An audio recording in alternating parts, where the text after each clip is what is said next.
So, Nick, you're very welcome. Thank you so much for agreeing to chat with us about the Fujitsu Junior Talent Programme. And Nick, maybe you could tell us a bit about what you do at Fujitsu. Yeah, absolutely. Thanks, Joe. So my role is head of junior talent at Fujitsu. So that means I'm responsible for everything to do with all of our graduates and apprentices across all of Europe. So I have a real vested interest in how we attract, how we recruit, how we onboard, and more importantly, I suppose, how we develop our graduates and apprentices for their early careers at Fujitsu. Sounds like a really big project or ongoing role. Yeah, it's the best role in the company. I think I think it's really varied. I think it's a role in HR which isn't just one specialism. It's talent development, it's L&D, it's recruitment, it's employer brand, but actually there's quite a lot of generalist stuff in there as well. Actually, how do we ensure that they have high engagement? How do we ensure they have a good experience, etc. So it's I think it's one of the best jobs in the company, actually. It comes across, definitely comes across. I see your communications around it, and also the communications of the participants, the people who are in the Junior Talent Programme as well. So clearly it's an exciting area to be in. What has been the driver for Fujitsu Junior Talent? Yeah, so we've always recruited early career talent, and I think the need and the purpose of it has probably been on a bit of a journey. So I think a number of years ago, 10 plus years ago, when the graduate program was first set up, it was very much around kind of developing high potential people to be the leaders of our organization in the future. And that is still part of the reason that we recruit graduates and apprentices. We want to ensure that we do have a pipeline of leadership talent in our organization.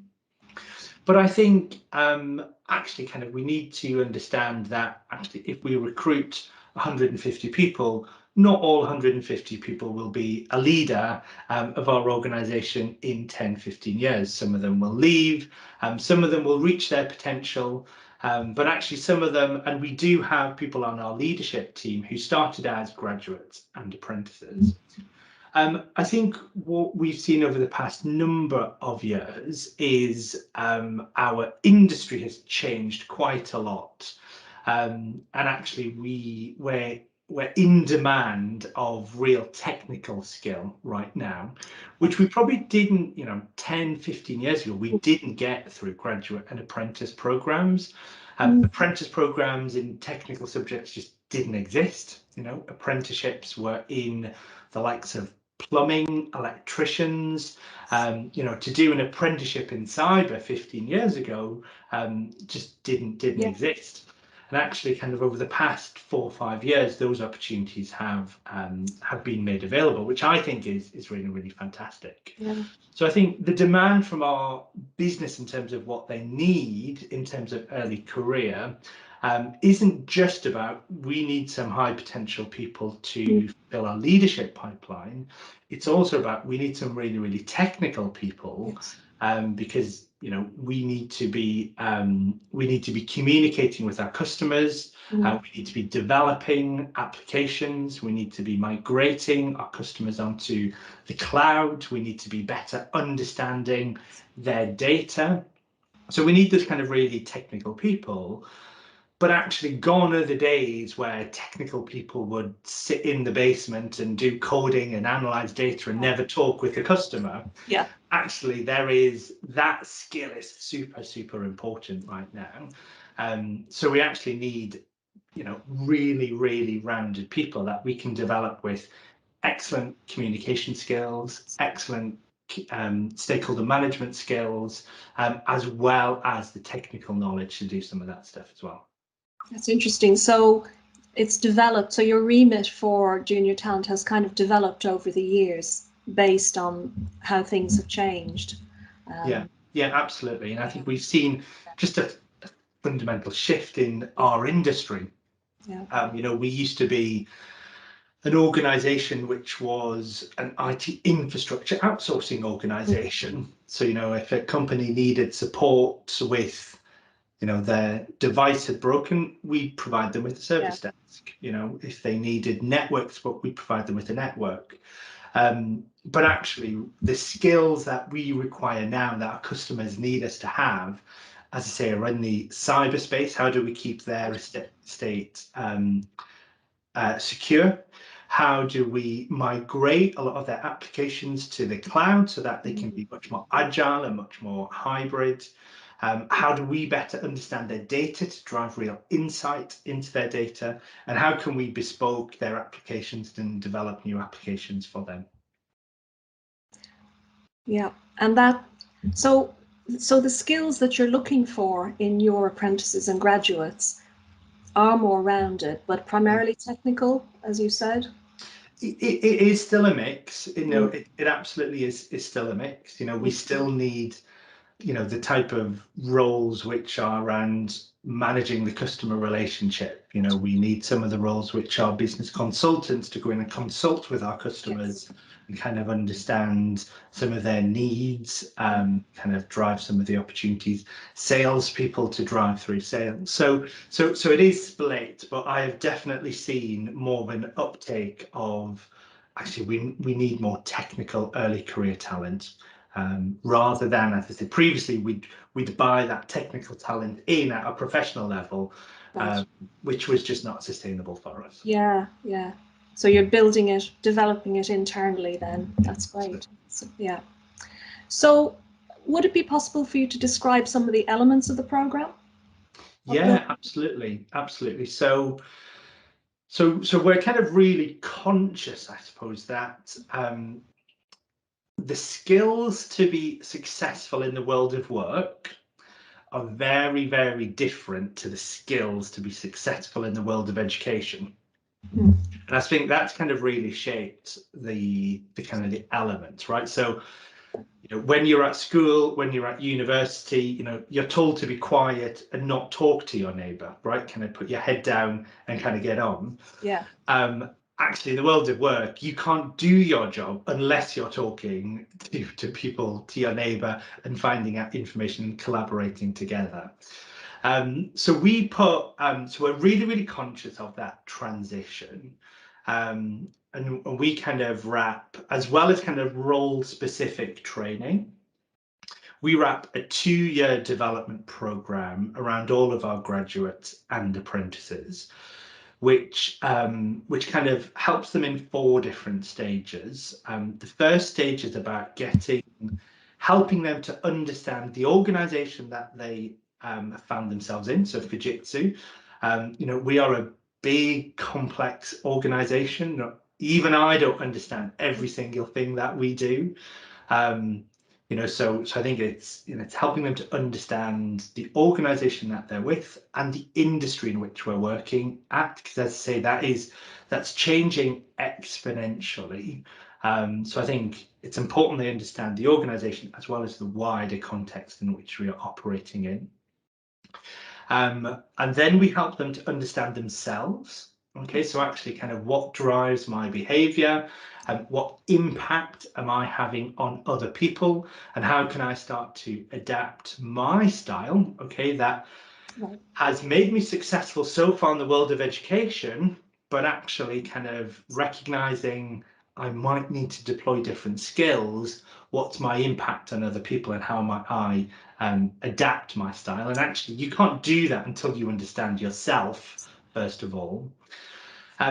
And then what's my role in a team, and what's my role as a leader, and what's my impact on others in a team, and what's my impact as a leader?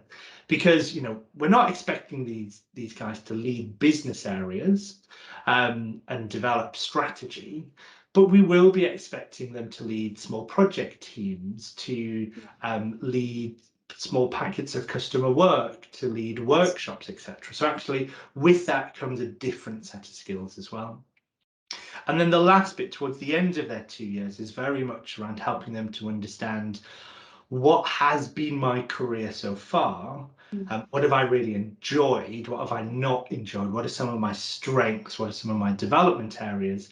But more importantly, what does the next 2, 3, 4 years look like in Fujitsu when I might not have a program wrapped around me? And how do I kind of sustain some of that development and that career trajectory and be a bit more independent with it? So it falls into those 4 areas here. It's interesting. There's a lot there, I think, about self-awareness and giving them the chance to reflect. Yeah, absolutely. So in all of those 4 different areas, we generally kind of aim for something to happen about once a month. So whether that's a webinar, whether that's an actual kind of event, whether that's an action learning set that we have. Yeah. But actually kind of throughout all of this is a good opportunity for reflection and feedback, kind of, as you said, it plays a big part in development. Yeah.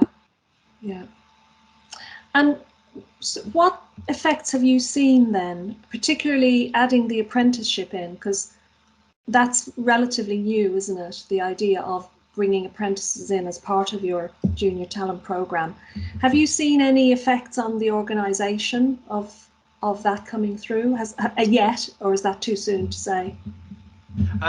Yeah, so I think so it's really interesting. We used to recruit apprentices ad hocly within the organisation. So someone wanted an apprentice, they could get one. We'd recruit one in February in Manchester, another 2 in April in Telford, another 3 in Bracknell in April and May.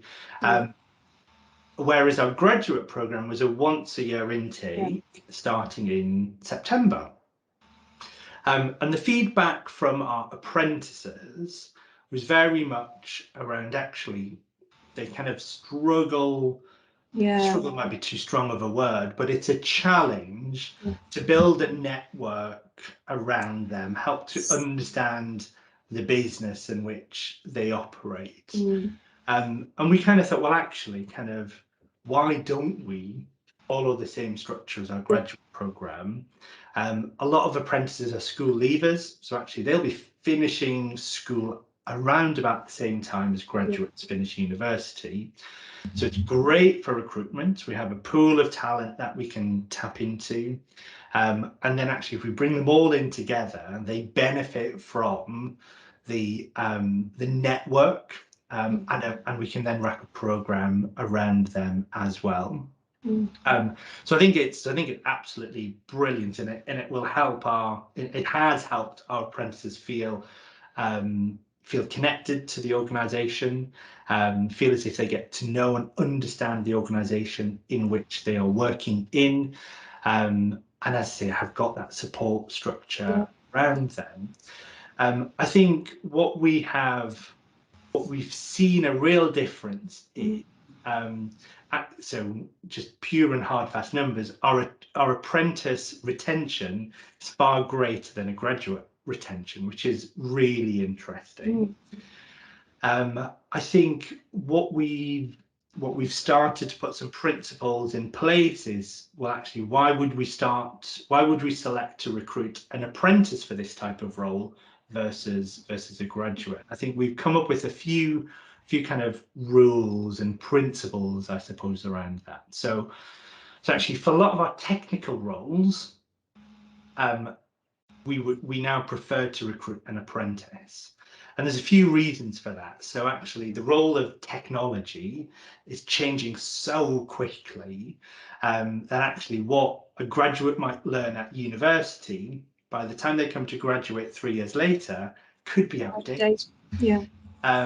So and technical STEM skills are quite vocational. So actually, if you want to learn how to code, you just need to go and code. Right? You can sit in a lecture, you can kind of do all that stuff, and that's valuable. I'm not, I'm not kind of saying Yeah. you should do that, but actually the best experience is then just getting on and actually doing it, learning a bit, and then actually going off and applying it. Yeah. So actually, so a lot of our technical roles, our preference is now to recruit apprentices. For some of our business customer facing roles, we prefer to recruit graduates. And what that kind of means is we can very quickly put them in front of a customer quite early on, because some of those more rounded skills they've learned at university. Already. Yeah. The kind of some of the influencing and negotiation skills when living in a shared house for the first time, about someone hasn't done their fair share of the cleaning or done the washing up, or they've done group work as part of their university course. Actually, we kind of find that some of those skills and that, I suppose, level of maturity is another 3-4 years advanced. And actually kind of putting them in front of a customer within their first month or their first 6 months is a bit more palatable for the individual, right? Kind of quite scary, kind of facing off to a customer for the first time who might be a bit angry or kind of needs to give some constructive feedback, as well as the organization. So it's not a hard and fast rule, kind of, there's always kind of exceptions to it, but they're the principles in which we're operating to. Yeah. It sounds like you've really learned as you've gone along with the program as well. Yeah, I think so. I think, we're always looking to tweak it. We have, every year we have junior talent ambassadors, which kind of represent the views of the whole community to us, kind of to me, the wider team. And actually, it's a good source to kind of say this didn't work quite well. This is some of the feedback, and they've been great. So some of the things that they put in place, they've introduced a well-being call kind of every 2 months, where we'll get our mental health first aiders on, and it's a free open space for people to talk about anything they want to talk about. They wrote a new starters welcome guide about kind of this is everything that we wish we'd known, and that kind of gets distributed out. They have set up an interesting buddy system for kind of people. So it's great feedback, but also they work on projects which will help just to increase the overall experience of the new incoming cohort as well. It sounds like you've got a great culture there. I mean, we know we've worked with you guys, Fujitsu, for a long time, and there's definitely, as I see it, a strong culture of feedback. Would you say that has helped the program, the Junior Talent Program, in any way? I think so, and I think I think there's always more that we can do, right? And I think it is always quite difficult sometimes to get views of the best part of kind of 300 people, and do the right type of changes. I think there's always more that we can do, and I think anything we can do to listen more and act more upon feedback, I think it's something we could always do better. But I'd like to think that as the kind of the main bits of feedback and kind of have come up, we've always reacted to them and changed things and redesign things and put new things in place. So they can see those changes happening when they've given the feedback. They can actually see that some of those outcomes have happened because of their feedback. I'd like to think so. Yeah. Sounds like it. So what would you say would be your main challenges or main challenge with the program? Yes, I think interesting point. I think there is. So I think certainly over the last year, so I think one of the benefits of joining a graduate program, an apprentice program, is actually you all join at the same time, you all benefit from a network, which is really, really different from joining an organization as a professional hire, right? You might be one person joining the HR function, you might be one person joining the sales function. and it's up to you to build your own network, right? Kind of, you'll get help and you'll get support. But actually, one of the real benefits of a graduate program and apprentice program is you'll join with 150 other people. You know someone in every part of the organization, and actually kind of our role is to kind of get them working together. And certainly over the last year, that has been a bit more difficult with everyone joining and working from home. Yes. And I'm just really conscious as restrictions are lifting, how do we, so I think we've done a good job virtually. We've had lots of networking sessions. As I say, we try to do something once a month, whether that's something developmental or just something fun, where we actually get the group together so they can see each other, they get to know each other. But now that, as I say, restrictions are lifting a bit, and we can do more. And Fujitsu, although the UK-wide restrictions have lifted, Fujitsu as a responsible organisation still has restrictions, which I think is right. We look after national infrastructure. We're responsible for keeping the organisation running, and actually we need to be responsible to our workforce and not kind of be any type of catalyst for spread of the virus as well. So I think I'm really conscious about how do we get that back together, and I'm starting to see a few early concerns, I suppose, about people are quite comfortable working from home now, and actually part of our standard work practice going forward will be work your way. So actually, we are not going to demand people come back into the office full time. We've carried on working for the best part of 2 years virtually, so actually we know we can do it. And actually, people will come back into offices and meet people when there's a need, or if someone wants to. And I think that's brilliant. Real flexible working kind of.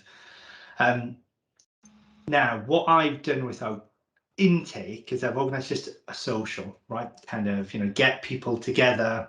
And actually, what I've seen is uptake of people wanting to go is not as popular as I thought it would be. Right. And I think I'm yet to fully understand why, but my kind of perception is, well, actually, people are quite comfortable working from home, and they don't know any different, especially the intake that we've had. But actually, the benefits of getting to know someone personally, more so than it might be a bit more transactional kind of virtually, someone getting to know someone on a deeper level, just builds a more solid foundation for any type of relationship or any type of networking. So I think there's a challenge for me in how do we still maintain the benefits of virtual working,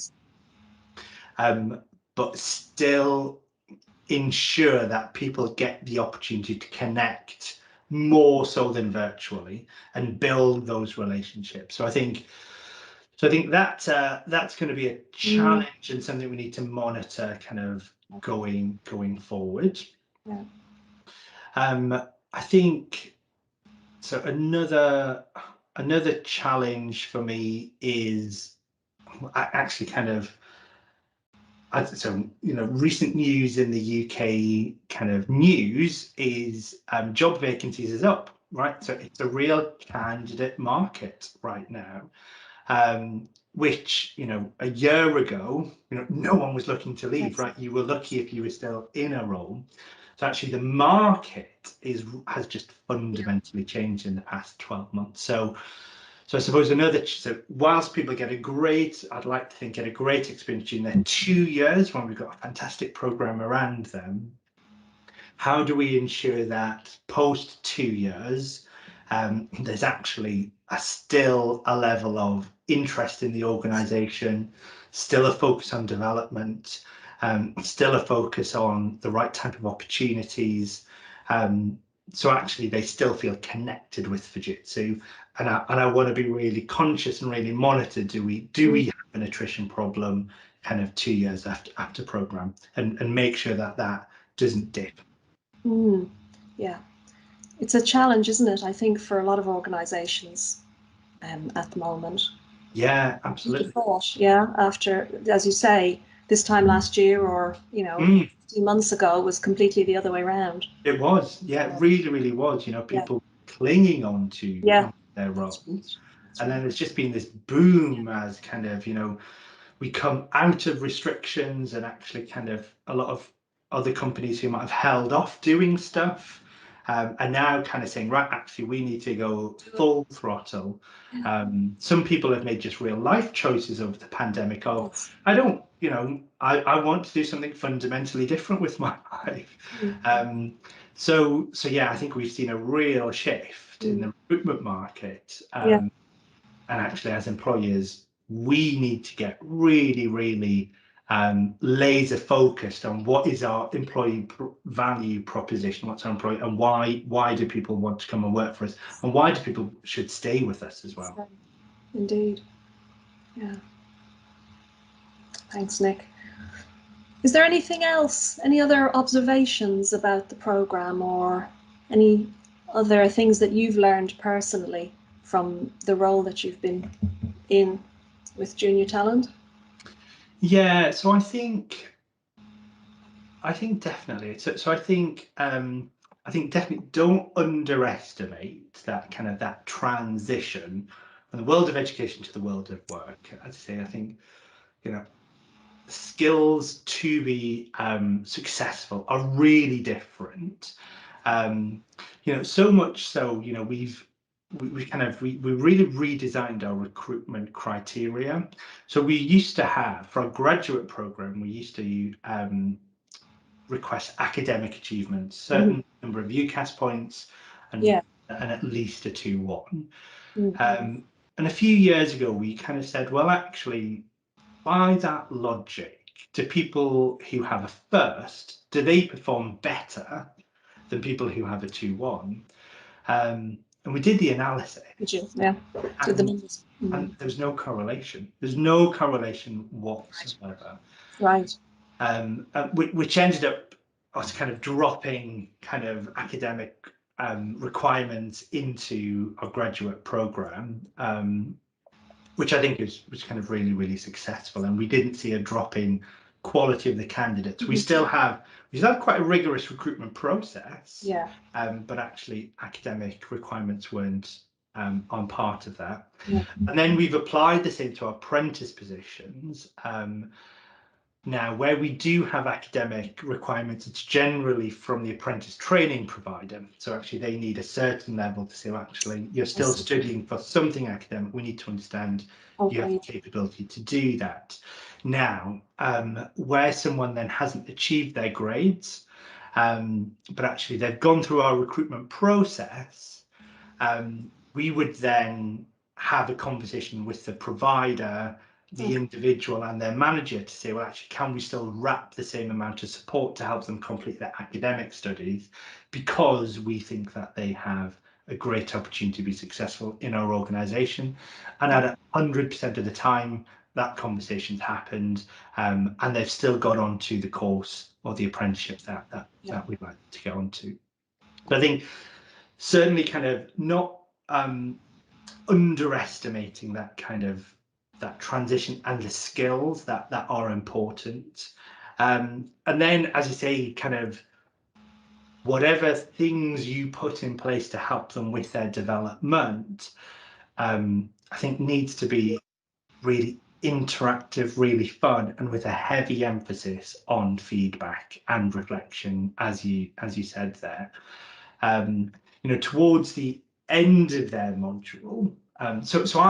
So for me personally, I think there are 2 highlights to our program. One happens in year 1, one happens in year 2. And in year 1, it is something called leadership in action. And it's very much, before the pandemic, it was a residential module. We've converted all of that to be virtual, but you're working in small teams. and you have a number of problems and kind of situations and challenges that you have to solve in a bit of a time limit, and someone's leading the group through that. And then you get a load of feedback, right? Kind of, how did you lead that team? You know, was everyone involved? As a team member, how did you contribute to success?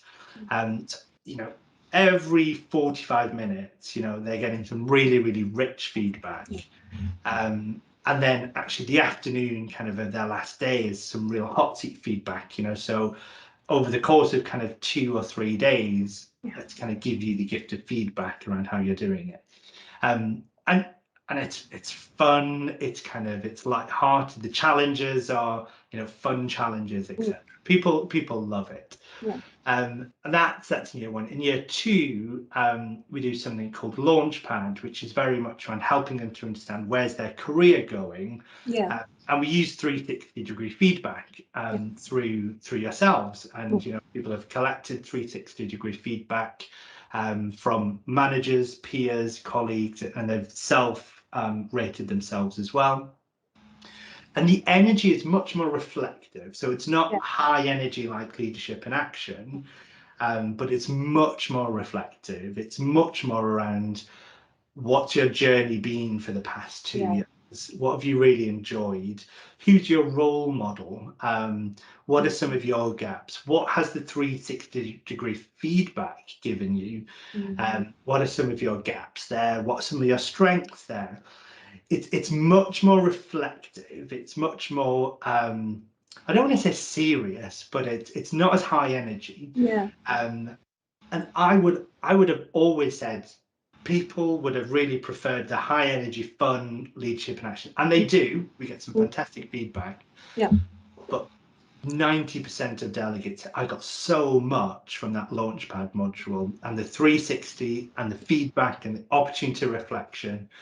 You know, it's really, really opened my eyes. It's been the best thing on the program so far.